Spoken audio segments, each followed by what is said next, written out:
The courthouse smelled like old paper and broken promises. I sat on the wooden bench outside courtroom 3B, my fingers trembling as they traced the edges of the divorce papers for the 100th time. The hallway echoed with footsteps. Lawyers in expensive shoes, couples avoiding eye contact, lives unraveling in triplicate. Mine was just another file in the stack. Another marriage dissolved before it ever really began. Sign here, initial here, date here. Marcus hadn't even bothered to show up. 3 years of marriage, and he couldn't spare an hour to watch it officially end. His lawyer, a sharp-faced woman with a designer handbag, had handed me the papers with barely concealed impatience. "Mr. Chen is occupied with important business matters," she'd said, as if I didn't know exactly what that meant, as if I hadn't spent countless nights alone while he worked late with her. I pressed my palm against my stomach. Still flat. Still hiding the secret I'd discovered just 48 hours ago. 2 pink lines that changed everything and nothing all at once. The pregnancy test was buried at the bottom of my purse, wrapped in tissues like contraband. I hadn't told anyone. Couldn't tell anyone. Not when Marcus had made it crystal clear he wanted out. Wanted her. Wanted the life I could never give him. A baby would just be another chain. Another obligation he'd resent. Better to sign. Better to disappear. Better to raise this child alone than watch the father wish we didn't exist. "Ms. Rivers?" The bailiff's voice cut through my thoughts. "They're ready for you." I stood on shaking legs, the papers clutched against my chest like a shield. The fluorescent lights overhead flickered, once, twice, casting strange shadows across the marble floor. Somewhere down the hall, a door slammed. A man's voice, low and commanding, spoke in rapid Italian. I caught fragments. Traditore, pagherà. Traitor. Payment. I didn't speak Italian, but I'd heard enough from the old woman who ran the cafe where I worked. Mrs. Antonelli loved her Sopranos reruns and her whispered gossip about the families that supposedly ran the city's underbelly. The courtroom door opened. The judge's clerk beckoned me inside. I took 3 steps forward and collided with someone, not someone. A wall. A wall of expensive fabric and cold authority that smelled like sandalwood and gunpowder, though later I'd convince myself I imagined that last part. "I'm so sorry." I stumbled backward, the divorce papers scattering across the floor like autumn leaves. "I wasn't looking, Attenta." The word was soft, dangerous. A warning wrapped in silk. I looked up and up and up, into the darkest eyes I'd ever seen. Black coffee. Midnight. The moment before a storm breaks. He was beautiful in the way poisonous things are beautiful. Sharp cheekbones, olive skin, black hair swept back from a face that could have been carved from marble. His suit probably cost more than my yearly rent. Charcoal gray, perfectly tailored, with a subtle sheen that screamed Italian craftsmanship. A silver watch caught the light at his wrist. Expensive, understated, deadly. But it was his stillness that terrified me most. He didn't move like other people, didn't fidget or shift weight, or do any of the 1,000 small movements that make someone human. He simply was, like a predator deciding whether you're worth the hunt. 2 men flanked him, mountains in black suits with earpieces and the kind of alertness that comes from military training or worse. One had his hand inside his jacket, the other was already scanning the hallway, cataloging exits, threats, witnesses. "The papers," the man said, his accent turning the words into something musical and menacing all at once. His gaze dropped to the scattered documents at our feet, and I saw his expression shift. Just a fraction, just enough to notice. "You are divorcing." It wasn't a question. Yes, I dropped to my knees, desperately gathering the papers, not wanting him to see, not wanting anyone to see the proof of my failure written in legal jargon and my husband's careless signature. "I'm sorry. I should have been watching where His hand appeared in my field of vision. Long fingers, a scar across the knuckles, a signet ring with a crest I didn't recognize. "Let me." It was a command dressed as courtesy. He knelt, this man who clearly never knelt for anyone, and began collecting the papers with an efficiency that suggested he'd handled plenty of documents before. Legal ones, binding ones. The kind signed in blood, Our fingers brushed as we both reached for the same page. Lightning. Thunder. Every cliché I'd ever rolled my eyes at in romance novels, except it wasn't romance. It was recognition. The kind that happens when a mouse realizes it's in the presence of a cat. Alessia Rivers, he read from the document, his accent caressing each syllable. And Marcus Chen. Something flickered across his face. Recognition? Anger? It was gone before I could identify it. Your husband has interesting business associates. Ice flooded my veins. I don't know anything about his business. Bean, he stood, offering me the papers with one hand while the other made a subtle gesture to his guards. They melted back 3 steps, close enough to intervene, far enough to offer the illusion of privacy. Better that you don't, Piccola. Better that you sign these papers and forget Marcus Chen ever existed. The way he said my husband's name, soon-to-be ex-husband, made it sound like a curse. I clutched the papers to my chest, very aware of how close he stood, how his presence seemed to fill the hallway, drawing oxygen from the air. The judge is waiting. Is he? Not a question. A statement of utter disinterest in judges or courts or any authority that wasn't him. Behind him, one of his guards murmured something urgent in Italian. The man, I still didn't know his name, wasn't sure I wanted to, dismissed it with a flick of his fingers. You work? He asked me. What? For employment. You work somewhere. My mouth felt dry. Cafe Antonelli, on 5th and Morrison. I'm a waitress. Why was I telling him this? Why did it feel like signing a different kind of contract? His lips curved, not quite a smile, more like a wolf showing teeth. Antonelli. See, I know this place. Mrs. Antonelli makes excellent cannoli. He reached into his jacket, both guards tensed, hands moving to concealed weapons, and withdrew a business card. Thick cardstock. Embossed lettering I couldn't read in the dim hallway light. If you need anything, Ms. Rivers. Anything at all. He pressed it into my palm, his fingers lingering just a second too long. Call this number. I don't understand. Why would I? Your husband made enemies, Piccola. His eyes held mine, and I saw something there that might have been pity if men like him were capable of such soft emotions. Those enemies may not know you're divorcing, may not care. A phone number. Capisce? I understood. God help me, I understood. He was telling me I was in danger. That Marcus's business matters had painted a target on anyone associated with him, including his soon-to-be ex-wife. Ms. Rivers? The bailiff appeared in the courtroom doorway, impatient now. The judge really is waiting. When I looked back, the man was already walking away, his guards falling into formation around him like satellites orbiting a dark sun. His footsteps echoed down the marble hallway, measured, unhurried, absolutely certain of his place in the world.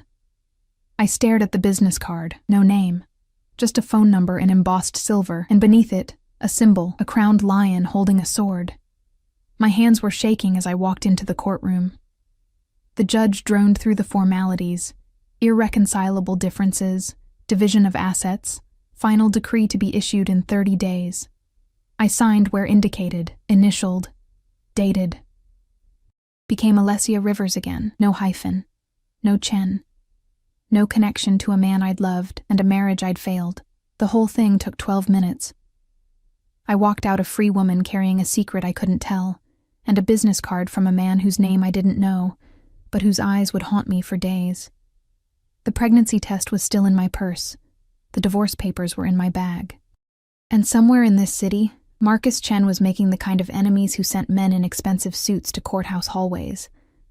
I should have thrown away the business card. I should have forgotten those midnight eyes and that sandalwood scent. I should have known that some encounters aren't accidents at all. But I didn't know, not yet, that he'd already made his decision about me. That from the moment our fingers touched over scattered divorce papers, I'd become his. A bird in a gilded cage I couldn't see yet. I didn't know that Marcus had stolen from him. I didn't know that vengeance and obsession taste the same. I didn't know that in exactly 4 hours, my entire world would shatter like glass.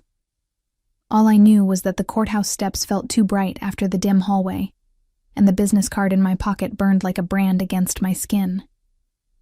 The cafe was unusually quiet for a Thursday afternoon. I tied my apron with mechanical precision, my mind still lingering on the courthouse, on midnight eyes and whispered warnings. Mrs. Antonelli was in the kitchen, singing along to Dean Martin on her ancient radio, the smell of fresh espresso and baking biscotti wrapping around me like a familiar blanket. This place was my sanctuary. Small, worn at the edges, with mismatched chairs and photographs of Sicily covering every available wall space. The kind of neighborhood cafe that survived on loyalty rather than Yelp reviews, where regulars knew each other's orders, and Mrs. Antonelli treated everyone like family. "Bella!" She emerged from the kitchen, flour dusting her gray hair, concern creasing her weathered face. "You look pale. The divorce. It is finished?" "Finished." The word tasted like ash. She crossed herself, muttering something in rapid Italian that probably damned Marcus to several circles of hell. Then she pulled me into a crushing hug that smelled like vanilla and mothballs. "Good. He was no good for you, that one. Too much ambition. Not enough heart. You deserve better, Tesoro." If only she knew about the baby, about the secret growing inside me that made better feel impossible. I pulled away gently. I should start on the tables. Looks like the afternoon rush might actually happen today. Bah, 4 customers is not a rush. But she waved me toward the dining room anyway, returning to her kitchen domain. I was refilling the sugar dispensers when the bell above the door chimed. 3 men entered. Not customers. I knew that immediately, the way prey knows when predators enter the watering hole. They wore cheap suits that didn't quite fit right, their eyes scanning the cafe with the kind of assessment that had nothing to do with menu options. The one in front, bulky, with a scar bisecting his left eyebrow, smiled. It didn't reach his eyes. Alessia Chen? My maiden name was already on the divorce papers, but I hadn't legally changed it back yet. Hearing Chen felt like a noose tightening. Rivers, I corrected, setting down the sugar dispenser with a hand that wanted to shake. "Can I help you? Your husband owes our employer money." Scarface moved closer, his companions fanning out to block the door and the kitchen entrance. Professional, practiced. A lot of money. Ex-husband, as of 2 hours ago. I straightened my spine, channeling a courage I didn't feel. Whatever Marcus owes has nothing to do with me. See? That's where you're wrong, sweetheart. He leaned against the counter, invading my space with casual menace. In our business, family is family. Debts pass along bloodlines.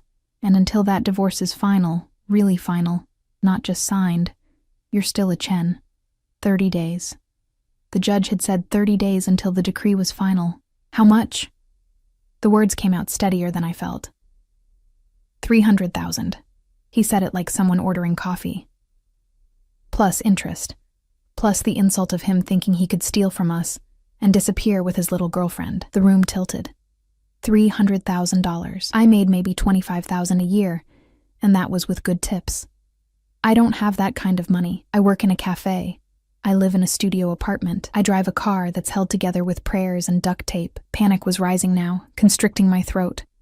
Please, I didn't know anything about this. I didn't.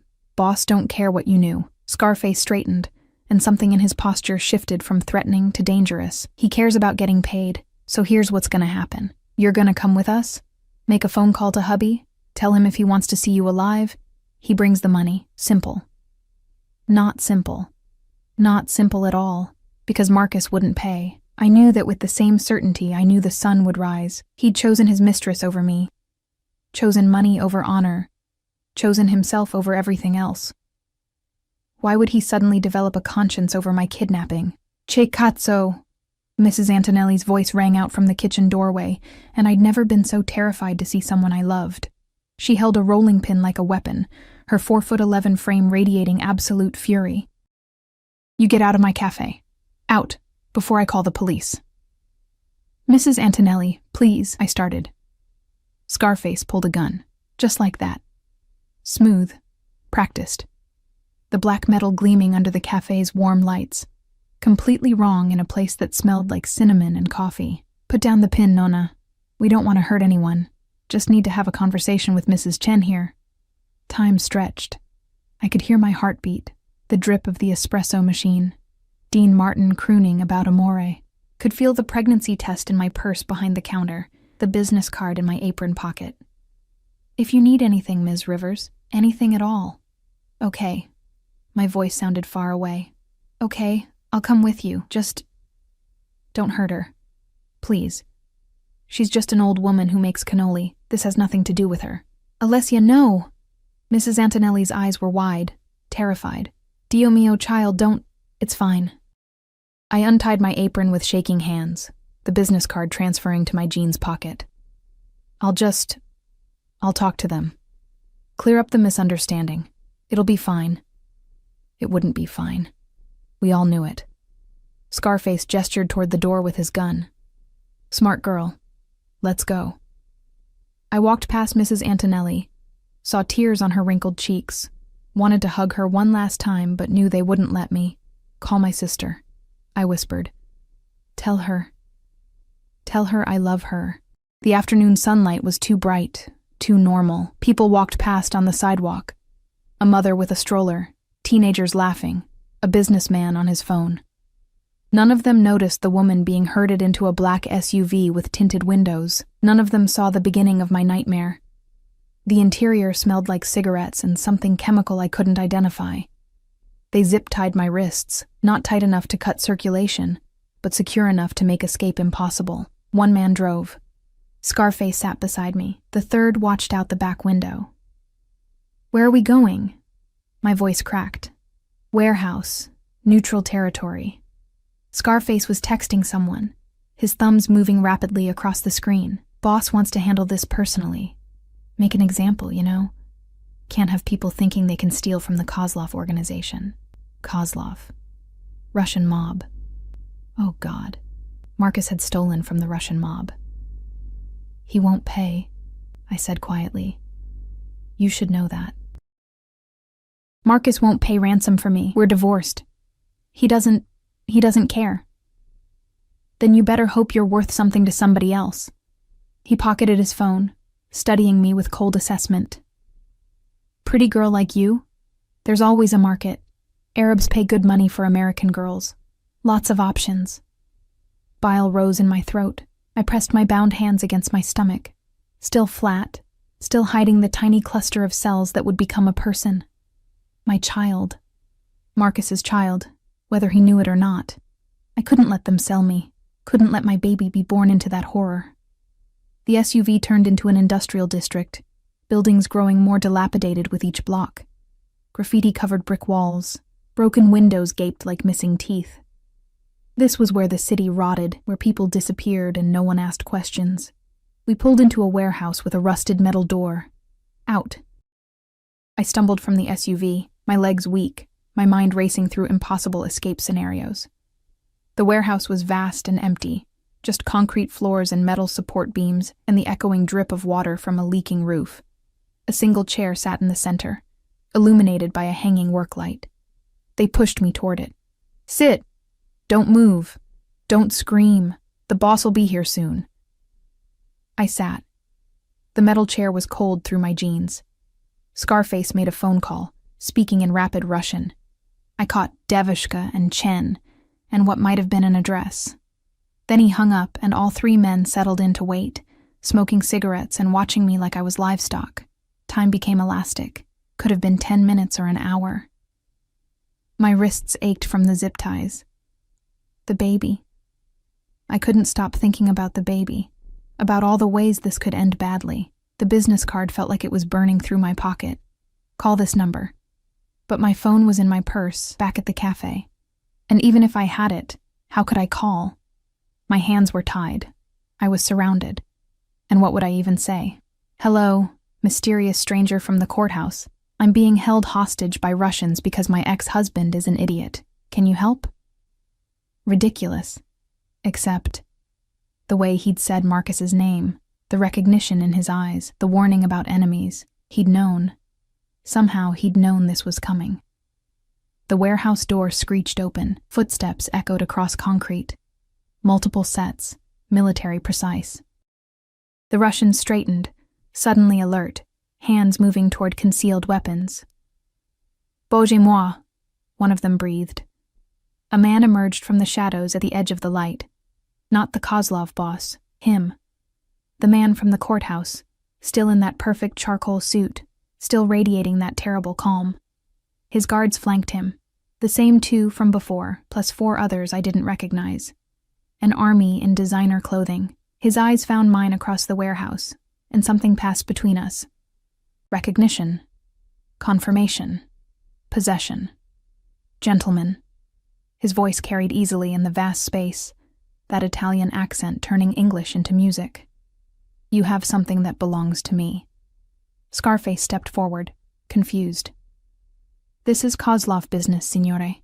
The girl is Chen's wife. We have claim... No. The word cracked like a whip. The girl is mine, and you made a grave mistake touching what is mine. I couldn't breathe, couldn't process. Mine?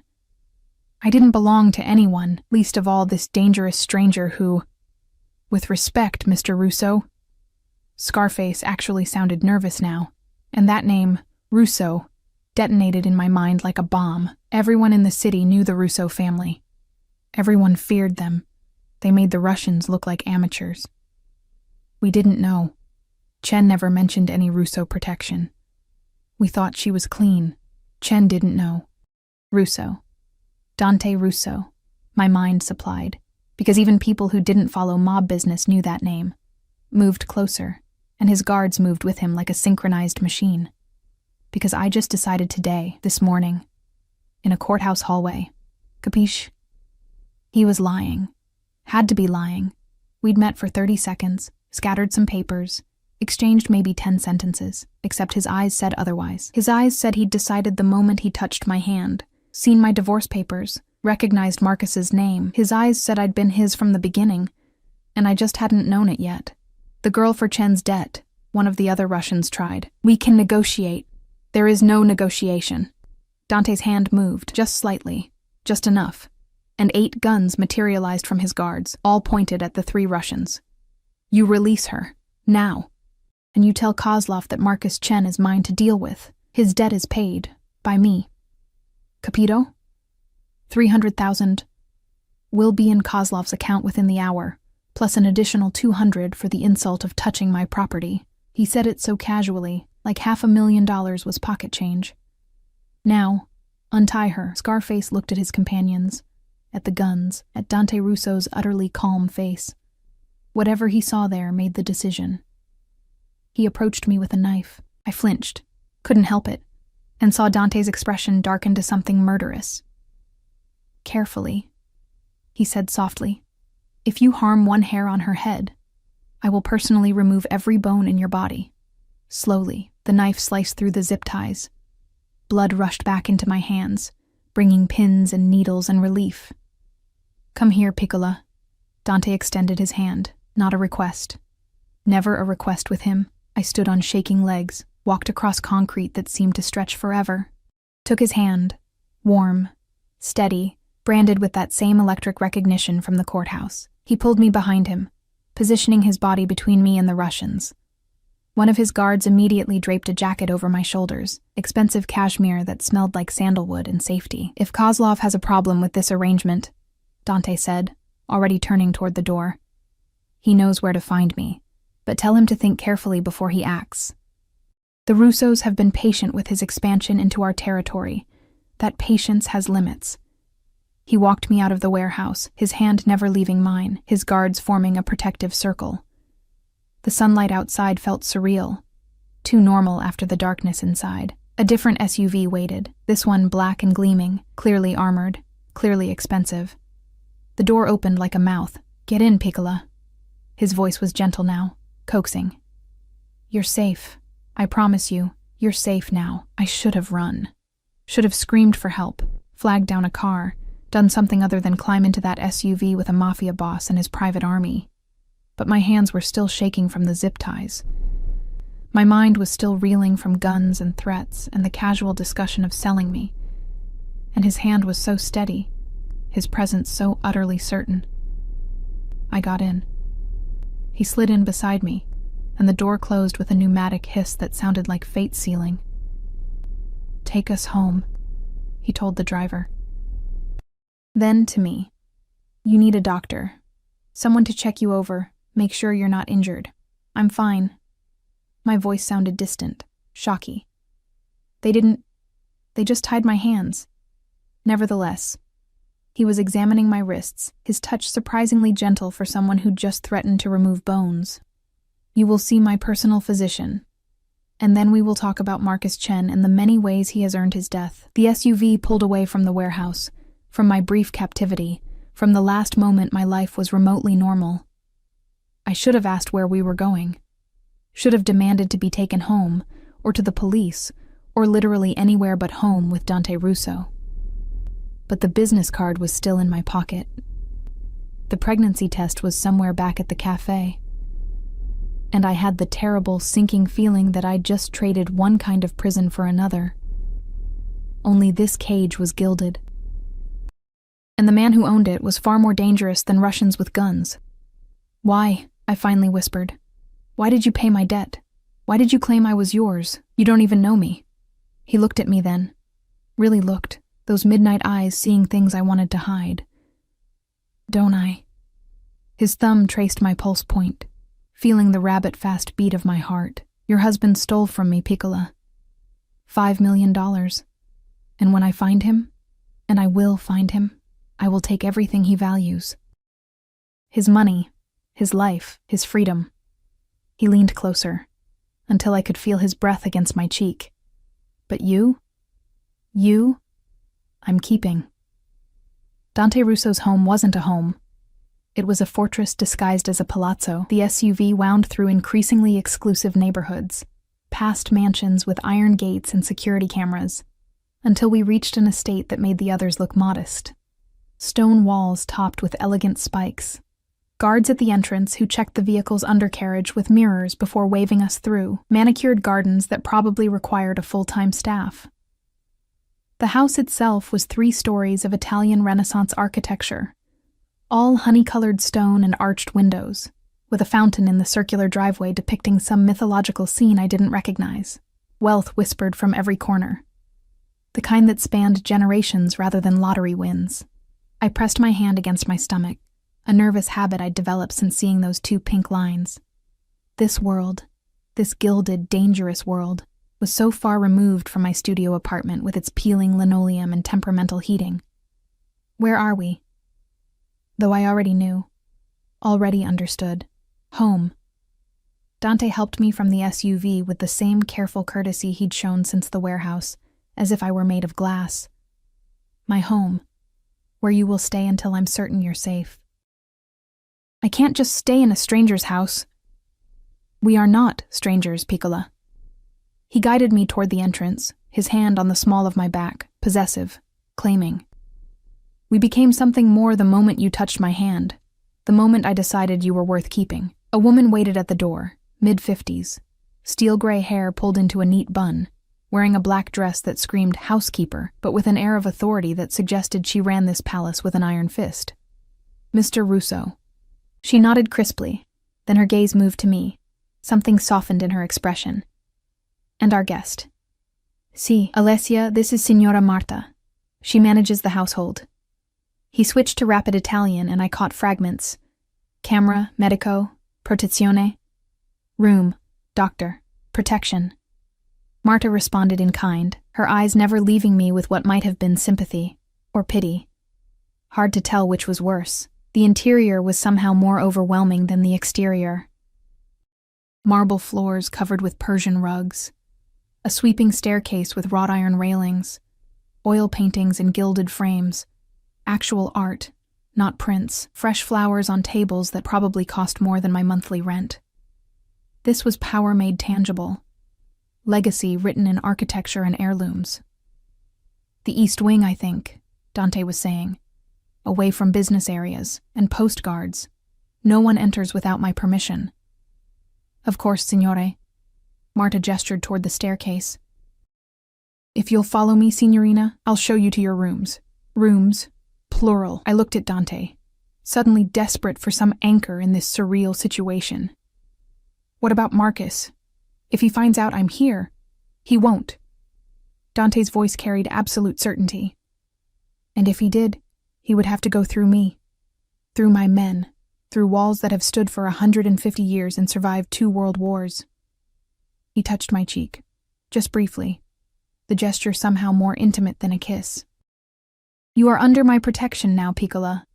Nothing and no one will harm you. This I swear on my family's name. The Russo name, which apparently meant something, even to Russian mobsters with guns. I followed Marta up the staircase, my legs weak, my mind struggling to process everything that had happened in the past 6 hours. Divorce, courthouse encounter, kidnapping, rescue, and now this. Sanctuary or prison, I couldn't tell which. The east wing was quieter, removed from whatever business Dante conducted in other parts of the house. Marta opened double doors to reveal a suite that belonged in a magazine spread, 4-poster bed with silk sheets, sitting area with a fireplace, French doors opening to a balcony overlooking gardens that stretched toward a distant tree line, an ensuite bathroom with a clawfoot tub and shower that could fit 4 people. Mr. Russo asked that you make yourself comfortable, Marta said, her English accented but clear. There are clothes in the wardrobe, various sizes. We keep them for guests. Toiletries in the bathroom. If you need anything at all, use the phone. She pointed to an antique-looking device on the bedside table. Press 1 for me, 2 for kitchen, 3 for Mr. Russo. Thank you. My voice came out small, lost. She paused in the doorway, studying me with those sharp eyes. He is not a gentleman, our Mr. Russo, but he is honorable in his way. If he says you are protected, you are protected. Capisce? I nodded, not trusting my voice. When she left, I sank onto the bed, so soft I nearly disappeared, and finally let myself shake, really shake. The kind of full-body tremors that come after adrenaline fades and reality sets in. I'd been kidnapped by Russian mobsters because Marcus had stolen money, not just from anyone, but from Dante Russo, $5 million. The number was so absurd it felt fictional. And Dante had paid my ransom, $500,000, just like that. Plus whatever he'd owed the Russians. For me, a waitress he'd met once in a courthouse hallway. You are mine. The words echoed in my head, terrifying and thrilling in equal measure. I pulled out my phone. They'd given me my purse back at some point, though I barely remembered, and saw 17 missed calls, Mrs. Antonelli, my sister Emma, 2 unknown numbers that might have been Marcus, or might have been more threats. I called Emma first. Alessia. She nearly screamed it. Oh my God, where are you? Mrs. Antonelli called hysterical, said men took you, said she tried to stop them, but they had guns. Are you okay? Are you hurt? I'm calling the police right now. Em, slow down. I pressed my fingers to my temple, fighting back tears. I'm okay. I'm safe. I'm somewhere safe. Where? I'm coming to get you. No, too sharp. I softened my tone. No, you can't. It's complicated.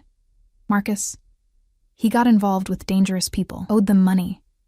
They thought I could help them get it, that bastard. Emma's voice turned vicious. I never liked him. Never. And now he's putting you in danger? I'm going to kill him myself. The debt's been paid. Someone paid it for me. I'm staying with him until everything calms down. Not quite a lie. Not quite the truth. Him who? Alessia, you're not making sense. How could I explain Dante Russo to my sister, the kindergarten teacher who thought jaywalking was edgy, who'd never even gotten a speeding ticket? A family friend, the lie tasted wrong, of the Antonellis. He has connections. He's making sure I'm safe while Marcus is dealt with. Dealt with how? I don't know, and I don't want to know. That, at least, was true. Em, I need you to do something for me. Go to my apartment. In the bathroom, under the sink, there's something I need you to get. The pregnancy test. I couldn't leave it there for landlords or police or whoever might search my place. What is it? Just a personal item. Please. And don't look at it. Just bring it to me. I'll text you an address where we can meet. A lie. I had no idea if Dante would let me leave, even to meet my sister. Alessia, you're scaring me. I'm scared too, I whispered. But I'm safe. That's what matters. Just give me a few days to figure this out, okay? We talked for a few more minutes before she reluctantly agreed. When I hung up, I felt more alone than ever. A soft knock interrupted my spiraling thoughts. Signorina? Marta's voice. Dr. Castellano is here. The doctor was a small, neat man with wire-rimmed glasses and the gentle manner of someone used to dealing with trauma victims. He examined me thoroughly, checking my wrists, my vitals, asking questions about pain or dizziness or nausea. That last one made me freeze. Nausea? He repeated, noticing my reaction. You have been experiencing this? Morning sickness. Probably just stress. I see. His expression remained professionally neutral. And when was your last menstrual period? My throat closed. 6 weeks ago, maybe 7. Would you like me to confirm pregnancy? With your permission, of course. I wanted to say no. Wanted to keep the secret a little longer, in this strange liminal space where only I knew. But the doctor was already here, already trusted by Dante. And eventually, everyone would know anyway. Yes, I whispered. Please. The test was quick, clinical. The opposite of the panic-stricken home test I'd taken 2 days ago in my bathroom at 3 a.m. Congratulations, Ms. Rivers. Dr. Castellano smiled gently. You are indeed pregnant. Approximately 7 weeks, based on your dates. I can schedule you for a proper ultrasound if you'd like. The world tilted. Hearing it confirmed by a medical professional made it real in a way the pink lines hadn't. I was going to have a baby, Marcus's baby, while hiding in a Mafia Boss's mansion because my ex-husband had stolen $5 million. Does Mr. Russo need to know? I asked quietly. The doctor paused, choosing his words carefully. My oath requires me to keep patient information confidential unless there is imminent danger. But Ms. Rivers, Mr. Russo values honesty. And he protects what he considers his. If you are carrying a child, he will want to ensure both of you receive the best care. It's not his baby. No. He packed away his equipment, but you are his guest, under his protection. That makes the child his concern, whether biologically related or not. I strongly suggest you tell him yourself, before he discovers it another way. After he left, I stood on the balcony, breathing in air that smelled like jasmine and money.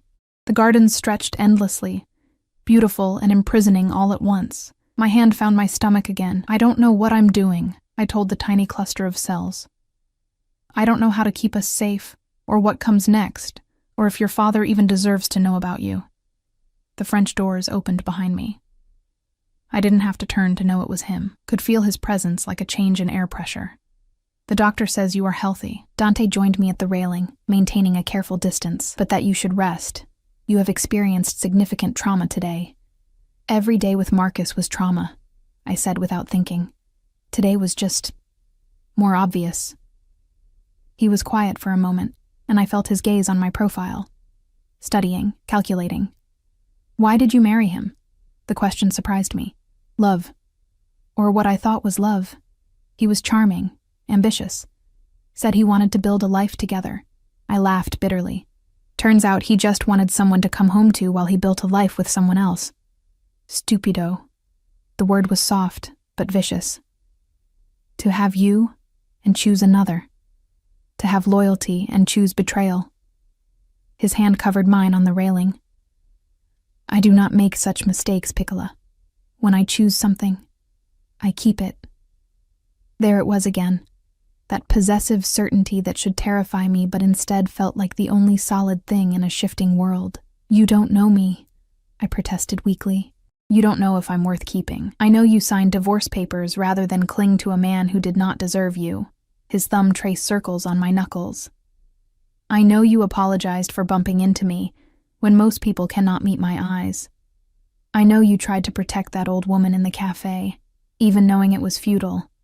I know you are brave and kind and utterly wasted on men who cannot see your value. My breath caught. That's not knowing me. That's observing me. See. He turned me to face him, his hands framing my face with unexpected gentleness. "And I will observe everything about you, Piccola. Learn every thought, every fear, every dream you have hidden away. I will know you better than you know yourself. And when I am done, you will understand why I chose to keep you.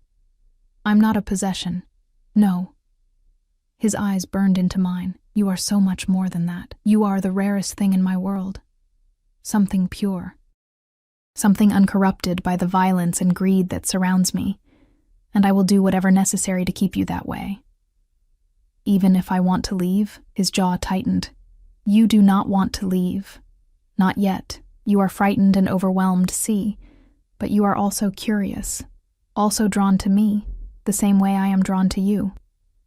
His thumb brushed my lower lip. "Deny it if you wish. Lie to yourself. But your body knows the truth, and God help me. He was right." My heart raced when he touched me. My skin warmed under his gaze. Every instinct screamed danger, but beneath that was something darker. Something that wanted to lean into his strength, let him shoulder the weight of protecting me. Something that whispered, "Surrender." "I should tell you something," I heard myself say. About me. About my situation." Interest sharpened his expression. "Tell me." The words caught in my throat. How did I tell a mafia boss, a man who'd just claimed ownership of me, that I was carrying another man's child, that the debt he'd paid, the woman he'd chosen to keep, came with complications he couldn't have anticipated? A phone rang, harsh and insistent. Dante pulled back, frustration flashing across his face. He checked the screen, and something shifted in his expression. "I must take this. Business that cannot wait." He touched my cheek one last time. "Rest, Piccola. We will talk more at dinner, and you will tell me whatever weighs so heavily on your mind." He left, and I sagged against the railing, heart pounding. Dinner. I had until dinner to figure out how to tell Dante Russo I was pregnant with my ex-husband's baby. The man who'd stolen $5 million from him. The man Dante had promised to destroy. I pressed both hands to my stomach, as if I could protect this tiny secret just a little bit longer. But secrets in this house, in this life, felt impossible to keep, and when Dante discovered the truth, I had no idea if his protection would extend to a child fathered by his enemy, or if I'd just doomed us both. Dinner was served in a dining room that could seat 20 but held only 2. Marta had delivered a dress to my room an hour before, deep emerald silk that fit perfectly, though I had no idea how they'd guessed my size. It draped elegantly, cinched at the waist, and made me look like someone who belonged in this world of crystal chandeliers and ancestral portraits. I didn't belong. The dress was just another beautiful lie. Dante was already seated when I entered, though he stood immediately.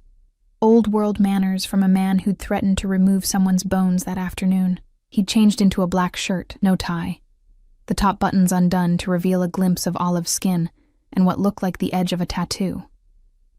Bellissima. His eyes traveled over me with an intensity that made my skin flush. "The dress suits you. It's beautiful. Thank you." I took the seat he held out, hyper-aware of his proximity as he pushed it in. "Though I'm not sure why you have women's clothing in various sizes just lying around." A slight smile. "My mother visits occasionally, my sister. Sometimes business associates bring wives or daughters who need accommodations." He returned to his seat. "And sometimes I rescue women from warehouses and discover I am unprepared for their arrival." Marta appeared with the first course, some kind of soup that smelled divine. Then she vanished like smoke, leaving us alone in the vast room. "This is too much," I said quietly. "The room, the clothes, the doctor, paying my debt. I can't repay you. I work in a cafe. I'll never have that kind of money. I do not want your money, Piccola." He tasted the soup, watching me over the spoon. "Eat. You are too pale." "Then what do you want?" The question came out more forcefully than intended.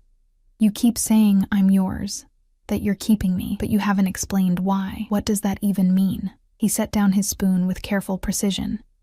"It means you stay here, under my protection, until Marcus is found and dealt with. It means you do not work at that cafe, where any enemy could find you. It means you accept my guards, my security, my attention, and in return, I ensure your safety. That sounds like a very one-sided arrangement. See, no apology in his voice. It is. Because I am a selfish man who takes what he wants and justifies it however necessary. I wanted you from the moment you touched my hand, Piccola. Everything after that was merely logistics. The honesty was startling. Most men dressed up their possessiveness in pretty words: love, protection, concern. Dante simply stated it as fact. And what I want doesn't matter? What you want matters very much. He leaned forward, intense. Which is why I have not locked you in that beautiful room, though the thought crossed my mind. Why I ask rather than command. Why I let you keep your phone, your contact with the outside world, when every instinct tells me to cut those ties. How generous. The sarcasm tasted bitter. It is, actually. For a man like me. No humor in his expression now. I have taken countries' worth of territory with less negotiation, ended lives with less hesitation. But you? You, I am trying to keep intact. Whole. Because breaking you would defeat the purpose. And what is the purpose? His eyes burned. To keep something good in a world of rot. To possess something pure before it becomes corrupted. To have one thing, just one, that is mine not through violence or fear, but through— He paused, searching for words. Through choice. Eventually. You think I'll choose this? Choose you? I know you will. Absolute certainty. Because I am patient.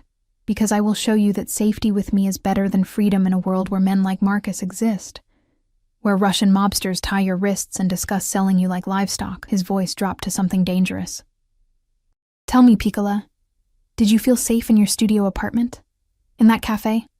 Walking alone at night, knowing your ex-husband made enemies who might come for you? I wanted to lie. Wanted to say yes. I'd felt perfectly safe, needed no one. But my hand had already moved to my stomach. That unconscious protective gesture I couldn't seem to stop. His gaze followed the movement, sharpened. You are hurt? The doctor said. I'm fine. I pulled my hand away too quickly. Just nervous habit. You do it often. Touch your stomach. He was studying me now with that predator's focus. When you are stressed or frightened, I noticed in the warehouse, in the car. Just now, when I asked if you felt safe. My heart hammered. I told you it's just a habit. Piccola.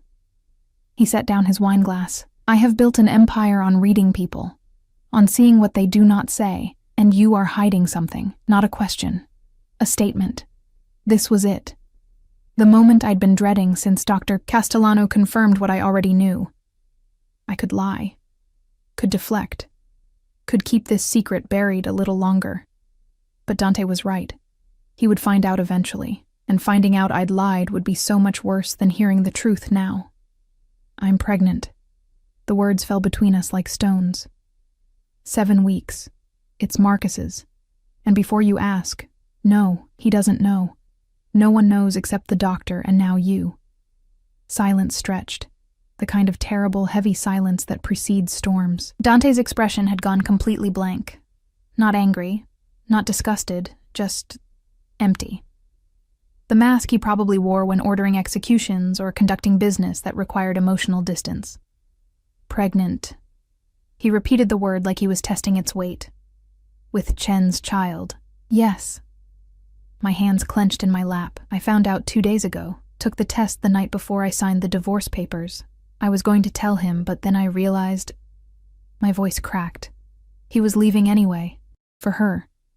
A baby would just be another obligation he didn't want. So you hid it.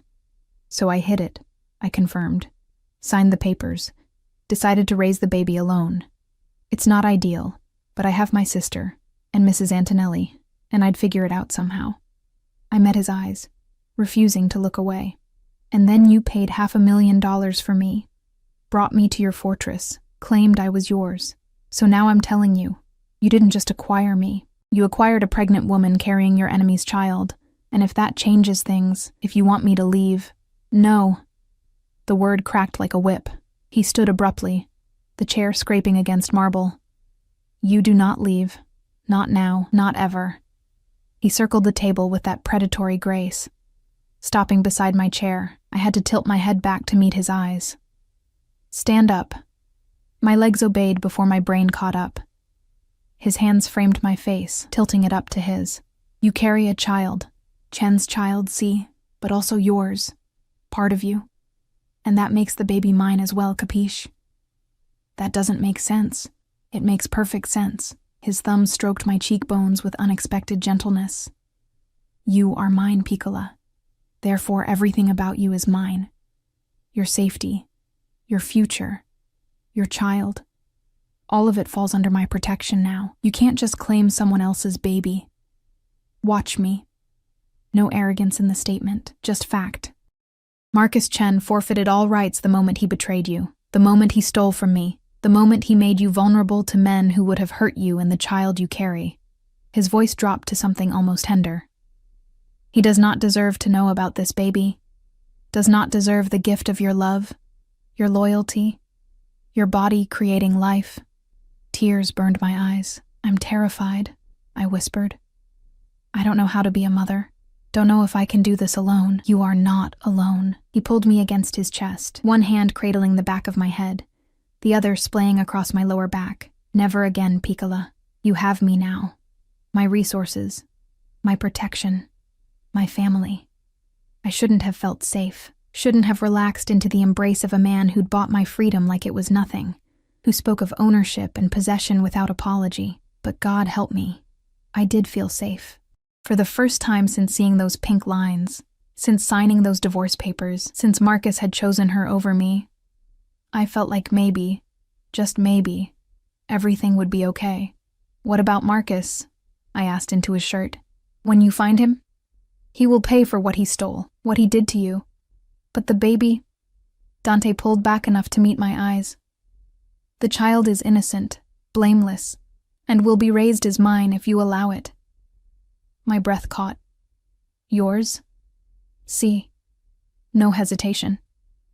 "Let Chen rot in whatever hole I bury him in. Let him die never knowing he fathered a child. This baby will have my name, my protection, my legacy. Will grow up knowing a father who chose them, rather than one who abandoned them." It was insane. Completely, utterly insane. And also the most romantic thing anyone had ever said to me. "You don't have to do that," I managed. That's too much." "I do what I want, Piccola, and I want this. Want you. Want the family you will build with me, whether biology agrees or not." His hand moved to my stomach, covering where mine had been earlier. "This child will be a Russo, mine in every way that matters. We barely know each other. Then we will learn." He guided me back to my chair, but instead of returning to his seat, he knelt beside me. Actually knelt. This powerful man who probably hadn't knelt for anyone since he was a child. "I am not a good man, Alessia. I have done terrible things. Will do more terrible things before I die. But I swear to you, on my family's name, on my mother's grave, I will be good to you, to this child. You will want for nothing, fear nothing. And anyone who threatens you will learn why the Russo name carries weight in this city." I believed him. That was the terrifying part. I absolutely believed every word.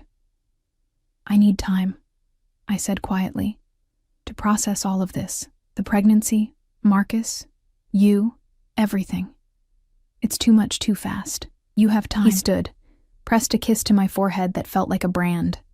"All the time you need, but you take it here, under my roof, where I can keep you safe." We finished dinner in strange silence. Not uncomfortable, but charged with everything unsaid.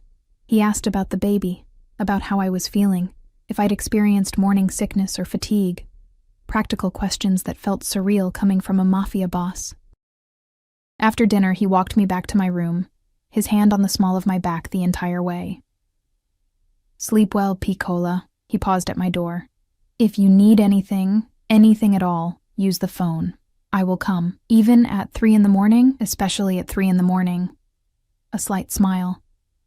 "Those are the hours when fear speaks loudest, when you most need to know you are not alone." He left before I could respond, disappearing down the hallway with that silent, predatory grace. I closed the door and leaned against it, my emotions a tangled mess. This morning, I'd been Alessia Chen, soon-to-be divorced waitress with a secret pregnancy and no prospects. Tonight, I was Alessia Rivers, protected by one of the most dangerous men in the city, carrying a child he'd claimed as his own, despite no biological connection. My phone buzzed. Emma, got the thing from your apartment. Meet tomorrow? Coffee shop on 5th? I stared at the text. The thing was the pregnancy test, evidence of my secret, now in my sister's possession. Should I tell her about Dante? About where I was really staying? Another text. Also, Marcus called me, looking for you, sounded desperate. Said to tell you he's sorry, needs to talk. I told him to go to hell. Was that okay? Marcus was looking for me, probably because Dante's people were looking for him, and he'd figured out I was somehow involved. Too late. Whatever he wanted to say, whatever apologies he'd crafted, they meant nothing now. I texted back, can't do coffee tomorrow, still lying low. Can you mail the thing to me? I'll send an address. Would Dante let me receive mail, or would that compromise security somehow? I called the number for him, 3 on the bedside phone. He answered on the first ring. What is wrong? Nothing's wrong. My sister has something I need, a personal item. Can she mail it here? Or would that be a security risk? A pause. What item? The pregnancy test, the one I took before the courthouse. I asked her to get it from my apartment. I could hear him moving, a door closing. Yes, she can mail it. But Piccola, why do you need the test? The doctor confirmed. I know. I want to keep it. First evidence of the baby, you know, something to show them someday. The silence on the other end felt warm somehow. You will be a good mother. I hope so. I know so. Rustling sounds like he was settling into a chair. Give your sister this address. I will inform security to expect a package. And Alessia? Yes? Thank you for trusting me with this. With the baby. I know it is not easy. After we hung up, I lay in the enormous bed, staring at the ceiling. 3 days ago, my biggest worry was whether I could afford prenatal vitamins on a waitress salary. Now, I was living in a mansion, protected by armed guards, while a mafia boss who'd known me for less than 12 hours promised to raise my child as his own. My hand found my stomach again. I don't know if I'm making the right choice, I whispered to the tiny life inside me, but for the first time in a long time, I feel like maybe someone actually wants us. Both of us. And that has to count for something. Outside, I heard footsteps in the hallway, guards on patrol, keeping watch through the night. Inside, I felt the first flutter of something that might have been hope, or might have been the beginning of falling for a man as dangerous as he was devoted. Either way, there was no going back now. 3 weeks passed in a strange dream. The mansion became familiar, its routines, its rhythms, the quiet efficiency of Marta and her staff. I learned which hallways led to Dante's office, off limits unless invited, which gardens were safest for morning walks, the East Garden, always with 2 guards trailing discreetly, which meals Dante would actually stop working to attend, dinner always, no matter what crisis demanded his attention. I learned the sound of his footsteps, could distinguish them from his guards, learned the particular quality of silence that meant he was thinking, versus the silence that meant he was dangerous. Learned that he drank espresso black, hated mornings, and had a scar across his ribs from a knife fight when he was 17. And he learned me with the same focused intensity he probably applied to hostile takeovers. He knew I liked my coffee with too much cream, that I woke at 3 a.m. with anxiety spiraling, and he'd appear at my door within minutes. Never asked how he knew, just settled into the armchair by my bed and talked until sleep found me again. That I craved citrus and ginger tea, couldn't stand the smell of red meat anymore, and cried at insurance commercials, because the hormones were making me insane. It's normal, Dr. Castellano assured me during my second visit. He came to the house now, another thing Dante had arranged without asking. First trimester emotions are intense, and given your circumstances, some anxiety is expected. My circumstances. Divorced, pregnant, living with a mafia boss while my ex-husband had vanished into whatever hole desperate thieves hide in. Emma had visited twice, escorted by Dante's men to ensure she wasn't followed. She'd been predictably horrified by the mansion, the guards, the entire situation. "Alessia, this is insane," she'd hissed during her first visit, in the garden where we could speak privately. "You're living with a mobster, an actual criminal. What are you thinking?" "I'm thinking he's kept me safer than Marcus ever did," I'd replied quietly. "I'm thinking when I told him about the baby, he didn't run, didn't make excuses, just accepted it, claimed it as his. It's not his baby. I know." I'd pressed my hand to my stomach, 12 weeks now, just starting to show a slight curve. "But he doesn't care. Says the baby is mine, therefore his. And when was the last time someone chose me? Really chose me, knowing all my messy complications?" She'd softened then, seeing something in my face that made her hug me fiercely. "Just be careful. Please. Men like that, they're dangerous." "I know," I'd whispered into her shoulder, but so is being alone. Now, 3 weeks in, I was getting ready for something Dante called family dinner. His mother and sister were visiting from New York, wanted to meet me. The woman he'd claimed so publicly that apparently the entire East Coast underworld knew about it. "You do not have to do this," Dante said, watching me pace his office in the black dress Marta had selected. Simple, elegant, appropriate for meeting the family of a man I wasn't actually dating. "I can make excuses. No." I stopped pacing. "If I'm staying here, if we're doing this, whatever this is, I should meet your family. This," he said carefully, "is you under my protection. You do not owe my mother dinner conversation." But we both knew it was more than that now. The casual touches, his hand on my back, my shoulder, once brushing hair from my face. The way he sought me out between meetings, as if checking I was still real. The night I'd had cramps. Normal, the doctor said, but terrifying. And he'd stayed with me until dawn. His hand on my stomach like he could will the baby to be okay through sheer force of presence. We hadn't kissed. Hadn't crossed that line. But the line was getting thinner every day. "Your mother knows about the baby?" I asked. "See." He stood from his desk, crossing to where I'd stopped by the window. "I do not keep secrets from my family. She knows you are pregnant with another man's child. Knows I have claimed you both anyway. And she's okay with that?" A slight smile. "She thinks I am insane, but she also thinks any woman who can make me this unsettled deserves a chance. I make you unsettled? Terribilmente." He touched my face, that gesture becoming familiar now. "You undo me, Piccola. Make me want things I thought I had no use for. Family, permanence, a child's laughter in halls that have only known business and blood." My breath caught. "Dante, I know you are not ready to hear this. Not ready to accept what is happening between us." His thumb traced my lower lip, "But I am a patient man when it matters. And you, Alessia, you matter more than anything." The dinner bell rang. Marta's way of announcing guests had arrived. Dante offered his arm. "Ready to meet the infamous Isabella Russo?" "No," I admitted, "but let's do it anyway." Isabella Russo was 70, silver-haired, and absolutely terrifying. She swept into the dining room like a queen inspecting her domain, sharp eyes taking in everything. The table settings, the flowers, me standing beside her son with his hand possessively on my lower back. "Mama." Dante kissed both her cheeks, genuine warmth in his voice. "You look well."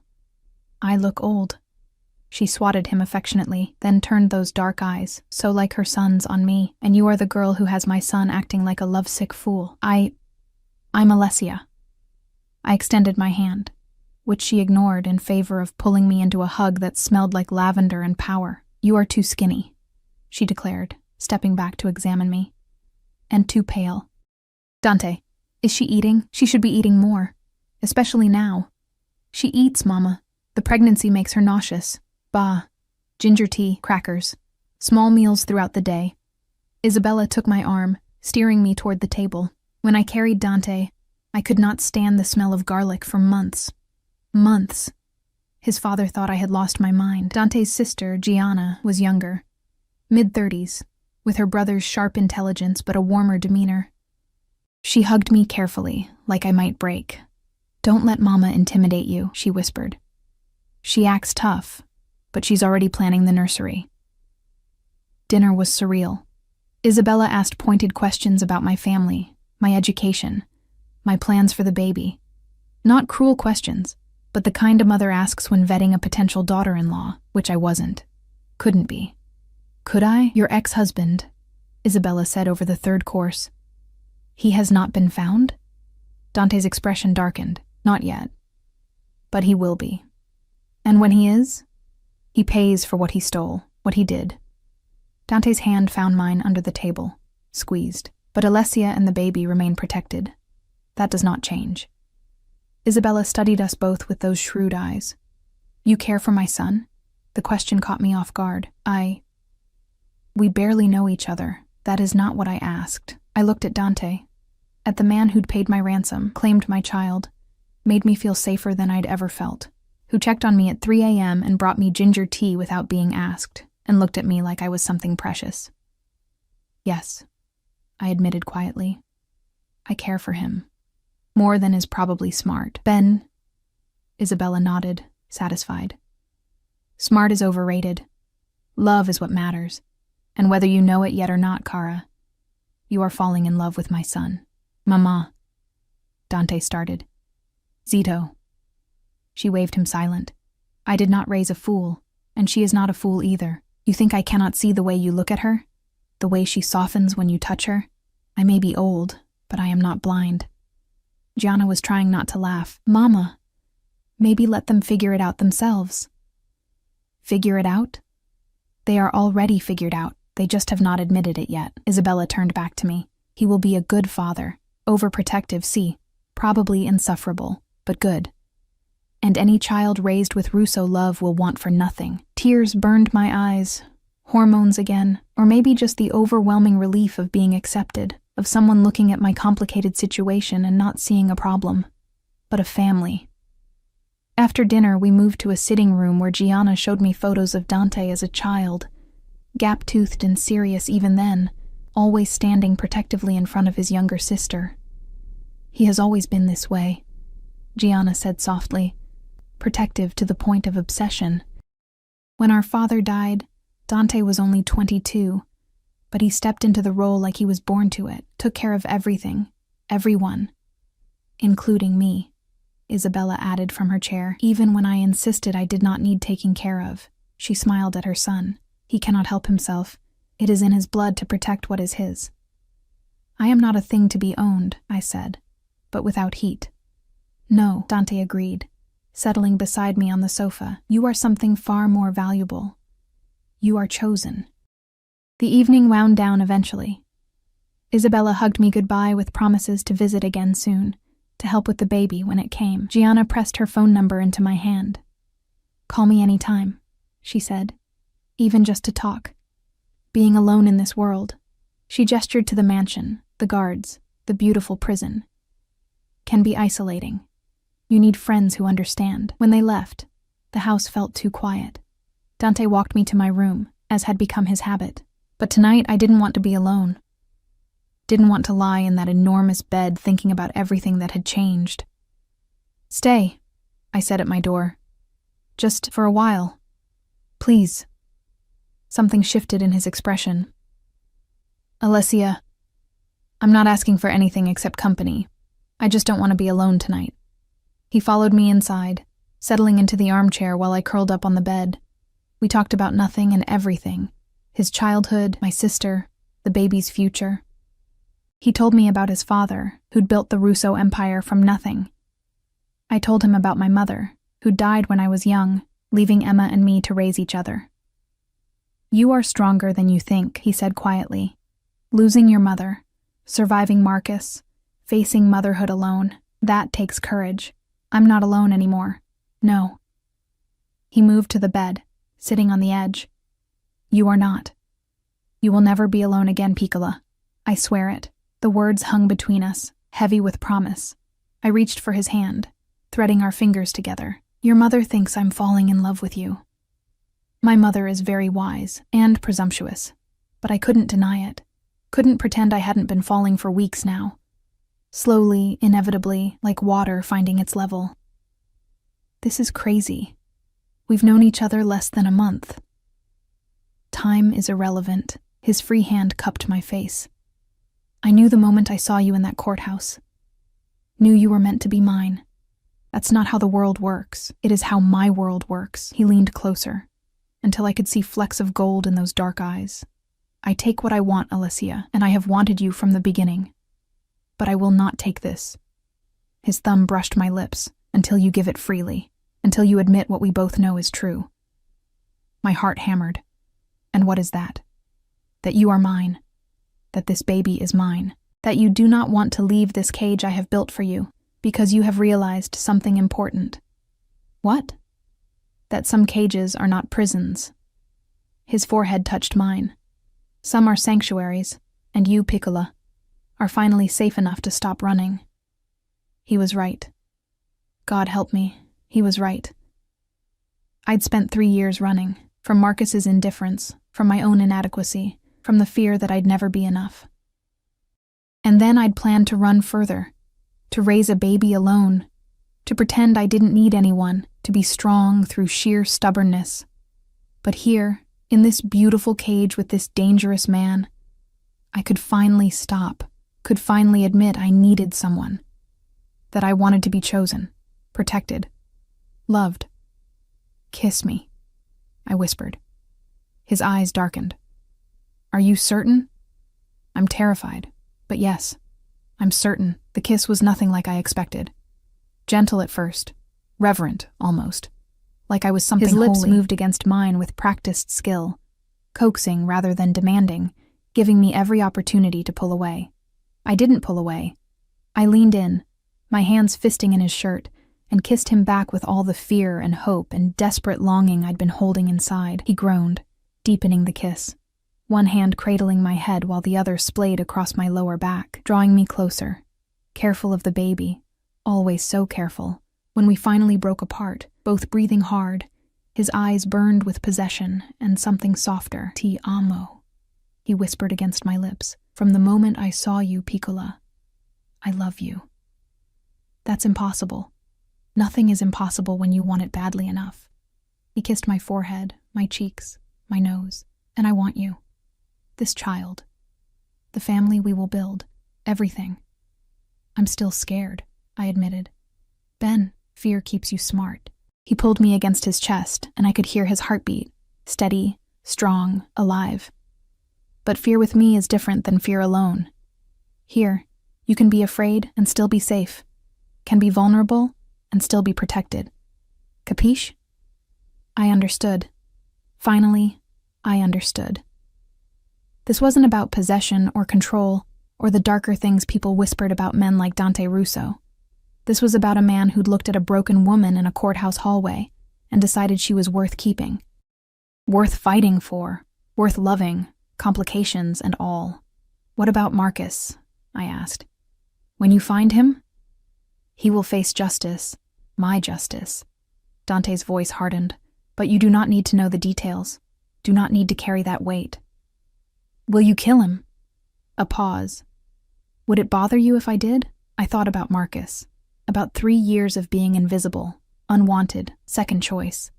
About the baby growing inside me that he'd never know existed. No, I said honestly.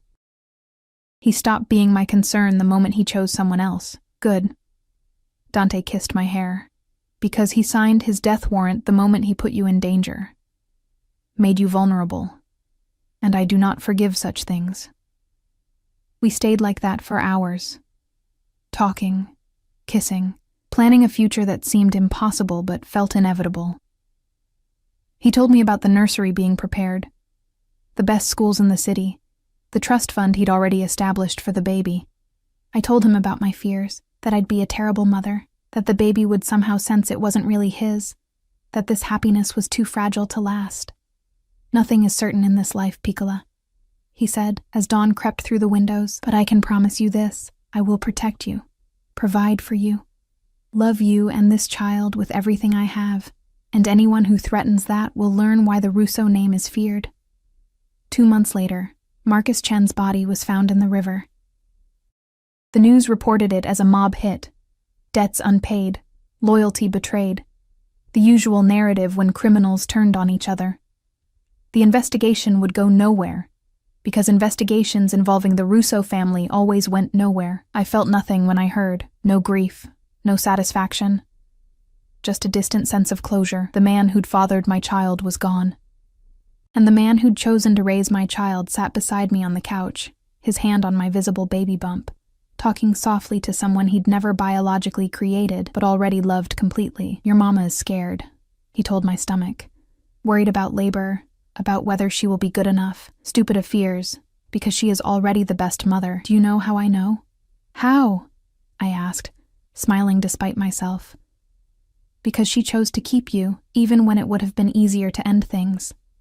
Even when she had no support, no resources, no future secured, she chose you. And that, Piccolo, is the purest form of love." The baby kicked. First time I'd felt it clearly, and Dante's face transformed into something like wonder. "Dio mio. Did you feel that?" "Yes." I placed my hand over his. "That's your baby, Dante." Saying hello to their father, he kissed me then, soft and deep and full of promise. "Our baby," he corrected. "Ours, now and always." 6 months after that courthouse encounter, I stood in a nursery painted soft yellow, watching Dante rock our daughter to sleep. Sofia Isabella Russo had arrived 3 weeks early, screaming her displeasure at the world with impressive lung power. She had Marcus's dark hair and my green eyes, but when she looked at Dante, she smiled. A toothless, milk-drunk smile that made this dangerous man melt completely. "She has you wrapped around her tiny finger," I teased from the doorway. "See?" No shame in his voice, and I am perfectly content with this arrangement. He transferred her carefully to the crib, tucking the blanket around her with practiced ease. "Sleep, Principessa. Your mama and I will be right outside." In the hallway, he pulled me into his arms, and I relaxed into his familiar strength. "Are you happy?" he asked quietly.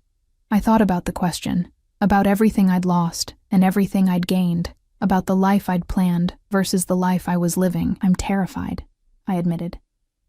"Of motherhood, of this world you live in, of something happening to you or Sophia or this fragile happiness we've built."